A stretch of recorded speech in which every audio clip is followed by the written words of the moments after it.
ஆண்டவருக்கு ஸ்தோத்திரம். இந்த புதிய மாதத்திலும் ஆண்டவர் எசையா 62 அதிகாரம் 3வது வசனத்தை கர்த்தர் நமக்கு வாக்கு தத்தமாக கொடுத்திருக்கிறாங்க.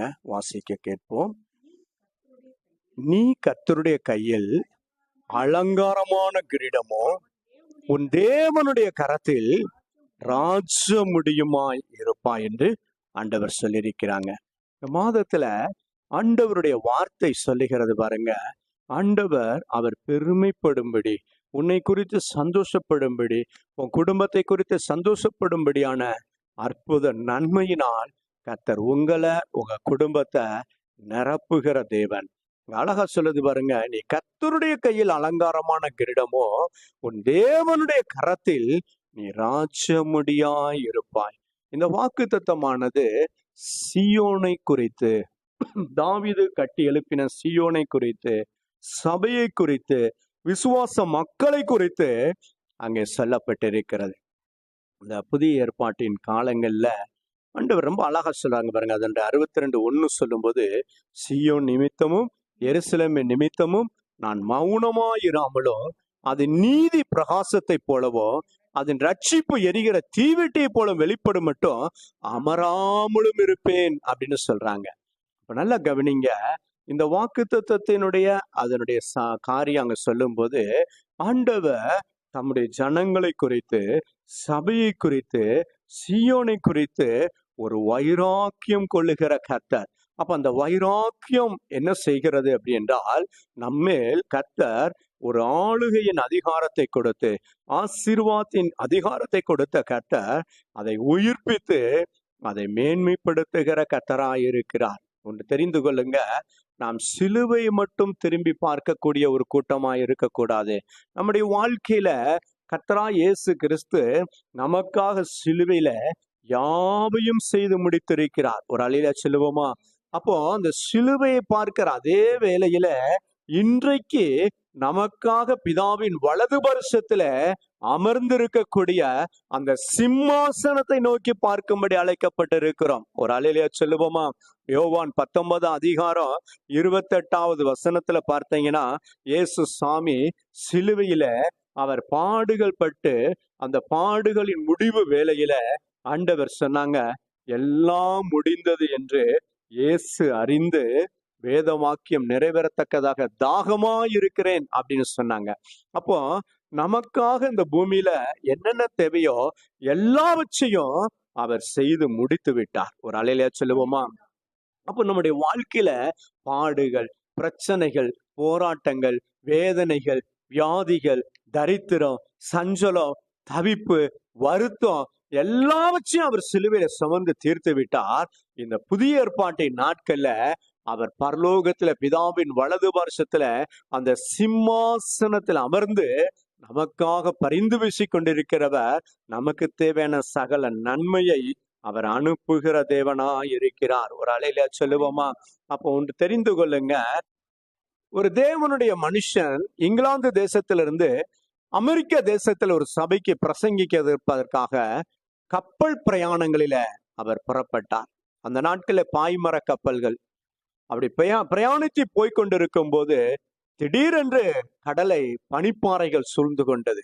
மாலுமி சொன்னார், நாம் தொடர்ந்து முன்னேறி செல்வதற்கு பல நாட்கள் ஆகலாம், நாம் தொடர்ந்து முன்னேறி செல்ல முடியாத ஒரு சூழ்நிலை என்று அந்த தேவ மனிதனிடத்துல சொன்ன போது அவர் சொன்னார், வரக்கூடிய ஞாயிற்றுக்கிழமை நான் அமெரிக்கா தேசத்தில் இந்த சபையில பிரசங்கிக்க வேண்டும். என் தேவன் என்னை அழைத்திருக்கிறார், என்னை போக சொல்லி இருக்கிறார். ஆகவே நாம் ஜெபிப்போம் என்று அந்த மாலுமியோடு சேர்ந்து ஜெபித்தார். ஜெபித்து முடித்த உடனே சொன்னாரு, இப்பொழுது நீங்கள் போய் பாருங்கள், கப்பலை முன்னோக்கி செலுத்துங்கள் என்று சொன்னார். என்ன ஆச்சரியம் தெரியுமா? அந்த மாலுமி கடந்து போய் பார்த்த போது அந்த பனிப்பாறைகள்லாம் விலகி போயிருந்தது, உருகி போயிருந்தது. நேர்த்தியானபடி ஞாயிற்றுக்கிழமை அமெரிக்க தேசத்துல அந்த சபையில அவர் பிரசங்கித்தார். இந்த மனுஷனிடத்துல கேட்கும்போது அவர் சொன்ன காரியம், நான் சிலுவையை மாத்திரம் பார்ப்பதல்ல, சிங்காசனத்தையும் பார்க்கிறேன். எனக்காக அவர் பிதாவின் வலது பார்சத்திலிருந்து இன்றைக்கும் பரிந்து பேசிக் கொண்டிருக்கிறவர், இன்றைக்கும் எனக்காக அவர் ஜீவித்துக் கொண்டிருக்கிறவர், எனக்காக யாவையும் செய்கிற தேவனாய் இருக்கிறார் என்று வேதம் சொல்லுகிறது. கொலோசியர் 3:1-2 கூட தாங்க சொல்லுகிறது. நீங்கள் கிறிஸ்துவுடனே கூட எழுந்ததுண்டால் கிறிஸ்து தேவனுடைய வலது வருஷத்தில் வீச்சிருக்கும் இடத்துள்ள மேலானவைகளையே தேடுங்கள், மேலானவைகளையே தேடுங்கள் என்று வேதம் சொல்லுகிறது. ஏசாயா 62:1 சொல்லுகிறது பாருங்க. சீயோனி நிமித்தமும் எருசலேம் நிமித்தமும் நாம் மௌனமா இராமலோ அதன் நீதி பிரகாசத்தை போலோ அதன் ரட்சிப்பு எரிகிற தீவெட்டி போலோ வெளிப்படும் மட்டும் அமராமலும் இருப்பேன் என்று கர்த்தர் சொல்லுகிறாங்க. இன்றைக்கும் இயேசு சாமி நம்மளை தெரிந்து கொண்டவர், விலையேறப்பெற்ற ரத்தத்தினால் கழுவி சுத்திகரித்திருக்கிறவர், நமக்காக யாவையும் செய்து முடிக்கிற தேவன் பரலோகத்துல பிதாவின் வலது வருஷத்தில் அமர்ந்து நமக்காக பரிந்து பேசிக் கொண்டிருக்கிறார். ஆகவே நீங்களும் நானும் செய்ய வேண்டிய ஒரு காரியம், அவர் அந்த சிம்மாசனத்தை நோக்கி பார்த்து கிறிஸ்து நம் பட்சத்தில் இருக்கிறார், நமக்காக பரிந்து பேசிக் கொண்டிருக்கிறார். அப்ப அவர் பரிந்து பேசுகிறதுனால நம்முடைய வாழ்க்கையில என்ன கிடைக்குதுங்க? யாக்கோப்பு புத்தகம் 1:17 சொல்லுகிறது பாருங்க. நன்மையான எந்த ஈவோ பூரணமான எந்த வரமோ பரத்திலிருந்து உண்டாகி ஜோதிகளின் பிதாவினிடத்திலிருந்து இறங்கி வருகிறது, அவரிடத்தில் யாதொரு மாறுதலும் யாதொரு வேற்றுமைய நிழலும் இல்லை என்று வேதம் சொல்லுகிறது. அப்ப நல்லா கவனிங்க, எனக்கு அன்பான தேவனுடைய ஜனமே, அவர் நமக்காக பரிந்து பேசுகிற நிமித்தம் பரலோகத்துல ஜோதிகளின் பிதாவிடத்திலிருந்து இறங்கி வருகிற நன்மையை அவர் நமக்கு அனுப்புகிறார். இந்த உலகத்திலே நாம் வாழ்ந்திருக்கும்படி, இந்த உலகத்திலே நாம் ஜீவித்திருக்கும்படி, இந்த உலகத்திலே நமக்கு தேவையான எல்லாவித நன்மைகளையும் அவர் பரிந்து பேசுகிற கர்த்தராய் பிதாவினிடத்திலிருந்து நமக்கு அனுப்புகிற தேவனாய் இருக்கிறார். ஆகவேதான் ரோமர் 8 அதனுடைய 37 சொல்லுகிறது பாருங்க.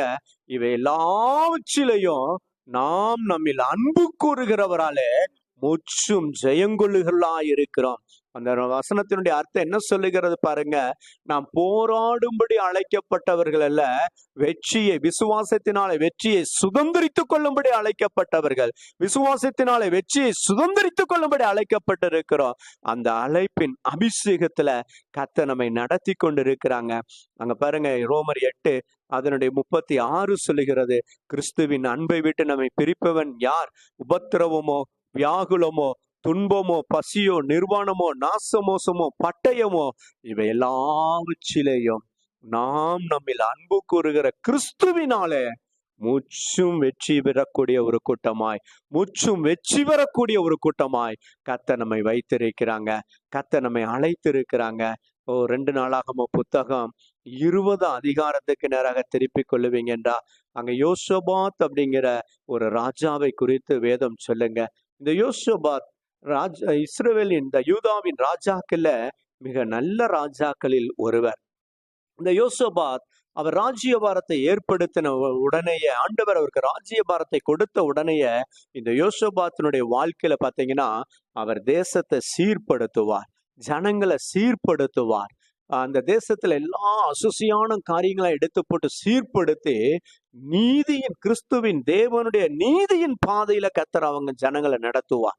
அப்ப பாருங்க, இதற்கும் நமக்கு என்னங்க? இந்த உலகத்துல பாவத்திலோ அந்தகாரத்திலோ அடிமைப்பட்டு கிடந்த நம்மள இயேசு கிறிஸ்துவின் ரத்தம் விலை கொடுத்து வாங்கி நம்மளை கழுவி சுத்திகரித்து ஏசப்பா நம்மளை அவருடைய பிள்ளைகளாக மாற்றி இருக்கிறாங்க. அவருடைய பாதையில அவருடைய வழியில நம்ம நடக்கும்படி ஆண்டவர் நம்மளை வைத்திருக்கிறாங்க.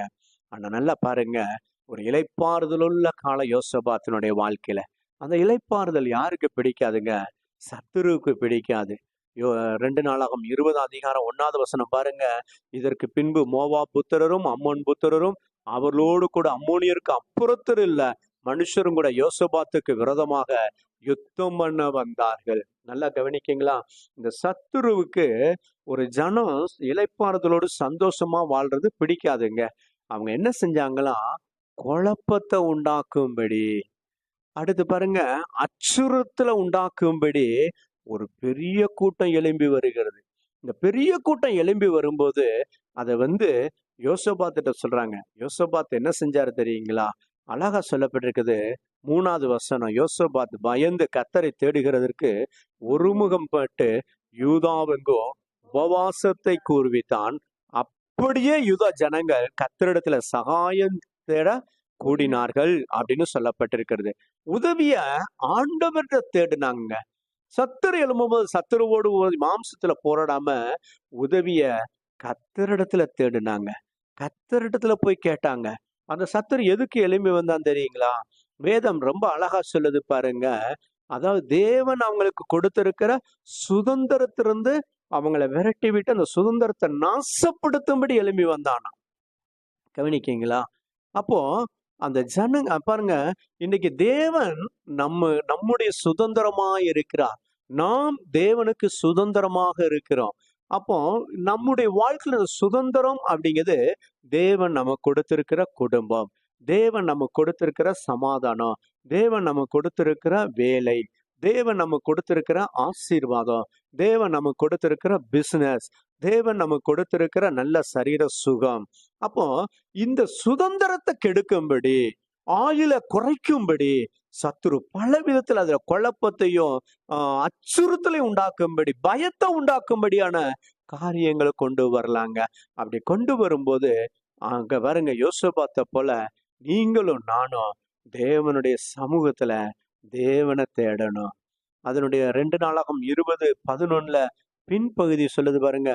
தேவரீர் நீர் எங்களை சுதந்திரிக்க பண்ணி நம்முடைய சுதந்திரத்திலிருந்து எங்களை துரத்தி விட சத்துரு வருகிறாங்க அப்படின்னு சொல்லுவாங்க.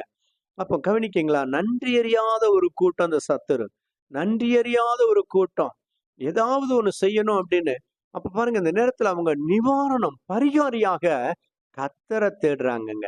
அப்பதான் ஆண்டவருடைய வார்த்தை அங்க ஒரு தேவ மனுஷன் மேல இறங்கி கர்த்தருடைய ஆவியானவர் இறங்கி அவங்களுக்கு சொன்னாங்க. அதனுடைய 15வது வசனம் பாருங்க. சகல யூதா கோத்திரத்தாரே, எருசலேமின் குடிகளே, ராஜாவாகிய யோசபாத்தை கேளுங்கள். நீங்கள் அந்த ஏராளமான கூட்டத்துக்கு பயப்படாமலும் கலங்காமலும் இருங்கள் என்று கர்த்தர் சொல்லுகிறார். இந்த யுத்தம் உங்களுடையதல்ல, தேவனுடையது. அதுக்கடுத்து சொல்லுவாங்க பாருங்க, 17வது வசனத்தை பாருங்க. இந்த யுத்தத்தை பண்ணுகிறவர் நீங்கள் அல்ல, யூதா மனுஷரா எருசலேமின் ஜனங்களே, நீங்கள் தரித்து நின்று கர்த்தர் உங்களுக்கு செய்யும் ரட்சிப்பை பாருங்கள், பயப்படாமலும் கலங்காமலும் இருங்கள் என்று ஆண்டவர் சொல்றாங்க. நல்லா கவனிக்கீங்களா? ஆண்டவர் ரொம்ப அழகா சொல்லுவாங்க. ஆண்டவருடைய சமூகத்துல போயிருந்தோம், ஆண்டவர் அழகா வார்த்தை அனுப்புவாங்க. நீ இந்த ஏராளமான கூட்டத்துக்கு உனக்கு விரோதமா எழும்பி உன் சுதந்திரத்தை கெடுக்கும்படி எழும்புகிற சத்துருவை பார்த்து நீ பயப்படாத, கலங்காத. இந்த யுத்தத்தை பண்ணுகிறவர்கள் நீங்கள் அல்ல, கர்த்தரே உங்களுக்காக யுத்தம் பண்ணுவாங்க அப்படின்ட்டு அங்க அழகா சொல்லுவாங்க. நீங்க தரித்து நின்று கர்த்தர் உங்களுக்கு செய்யும் ரட்சிப்பை பாருங்க. உடனே பாருங்க, நல்ல ஒரு அதனுடைய அர்த்தம் அங்க சொல்லப்பட்டிருக்கிறது. நீ உன் ஜனங்கள்லாம் கூட்டிட்டு யுத்தத்துக்கு போ யோசபாத். ஆனா யுத்தத்துல நான் உன்னை யுத்தம் பண்ணும்படி நான் உன்னை கொண்டு போகல. போர் வீரனாக உன்னை உன் ஜனத்தையும் கொண்டு போக மாட்டேன். நீ என்ன செய்வ தெரியுமா? நீ தரித்து நின்று நான் உனக்கு செய்யக்கூடிய ரட்சிப்பை பார்ப்பாயின்னு சொல்றாங்க. அதுக்கு அர்த்தம் அங்க அழகா சொல்லுகிறது. சத்துரு எப்படி தோத்து போகிறான், எப்படி வெக்கப்பட்டு போறான் அப்படின்னு நீ வேடிக்கை பார்க்கும்படி உனக்கு கொண்டு போறேன் அப்படின்னு சொல்லுவாங்க. ஒரு அலையில சொல்லுவோமா?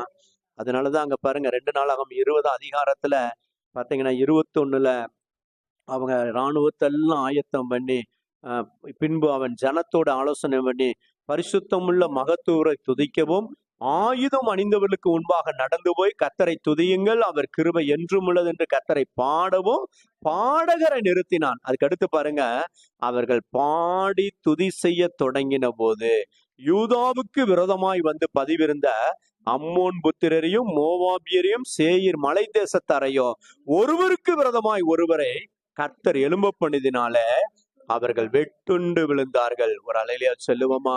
அப்ப இந்த மாதத்துல சத்துருவை பார்த்து பயப்படாத. உன் சுதந்திரத்தை அவன் எந்த விதத்திலும் கெடுக்க முடியாது.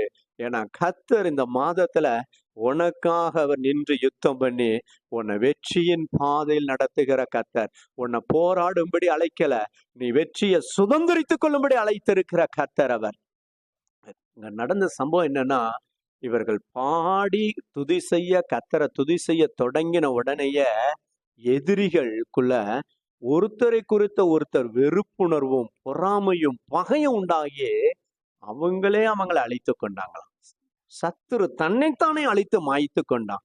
அதுக்கு அடுத்து சொல்லப்பட்டிருக்கு பாருங்க, இவங்க போய் அதை பார்க்கும்போது எதிரிகள் எல்லாம் செத்த பிரேதங்களாக கிடந்தாங்க. ஒண்ணுமே இல்லாம போயிட்டாங்க எதிரி. அதுக்கடுத்து பாத்தீங்கன்னா, இவங்க போய் இது கொள்ளையாடுவாங்க. எதிரனுடைய இதெல்லாம் கொள்ளையாடி கொண்டு வந்து பெராக்கா அப்படிங்கிற இடத்துல கூடி கர்த்தருக்கு பலி செலுத்துவாங்க, நன்றி செலுத்துவாங்க, ஸ்தோத்திரம் செலுத்துவாங்க. பெராக்கா என்றால் ஆசீர்வாதம் என்று வேதம் சொல்லுகிறது. ஒரு அலையில சொல்லுவோமா? 2 நாளாகும் 20 அதிகாரம் 27 பாருங்க.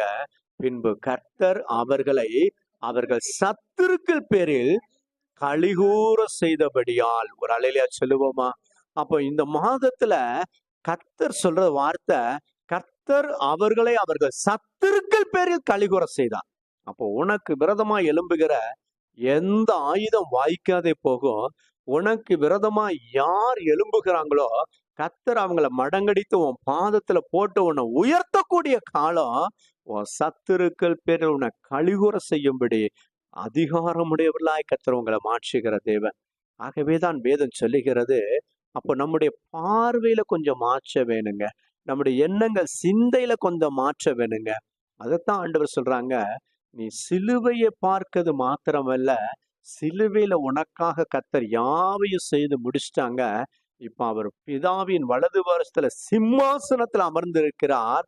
உனக்காக யாவையும் செய்யும்படி, உனக்காக இந்த நாட்கள்ல என்ன தேவையோ அதை அனுப்பும்படி, உனக்காக யாவையும் செய்யும்படி அவர் பரிந்து பேசிக் கொண்டிருக்கிற தேவன். ஆகவேதான் இப்படிப்பட்ட எண்ணங்கள் சிந்தையோடு ஆண்டவர் உன்னை வைக்கிற கர்த்தர். அந்த எண்ணங்கள் சிந்தைக்குள்ள நீ வரும்போது, நீ கர்த்தருடைய கையில் அலங்காரமான கிரீடமோ, உன் தேவனுடைய கரத்துல ராஜமுடியா இந்த மாதத்துல இருப்பாய். ஒரு அலையிலா சொல்லுவோமா? அப்போ அவர்கள் உன்னை ஆளுவதில்லை, நீ அவர்களை ஆண்டு கொள்ளும்படி கர்த்தர் இந்த மாதத்துல உன்னை மேன்மைப்படுத்தி அவர் பெருமைப்படும்படி பெருமையா நிறைவான ஆசீர்வாதத்தை உன் வாழ்க்கையில, உன் குடும்பத்துல, உன் தொழில்ல, உன் பிசினஸ்ல, உன் பிள்ளைடைய படிப்புல கொடுத்து கர்த்தர் உன்னை ஆசீர்வதிக்க வல்லவராய் இருக்கிறார். இந்த வாக்கு தத்தங்களின்படி கர்த்தர் உங்களை, உங்கள் குடும்பத்தை, உங்களுக்கு உண்டான யாவற்றையும் ஆசீர்வதிப்பாராக. நாம் ஜெபிப்போம். ஆமென்.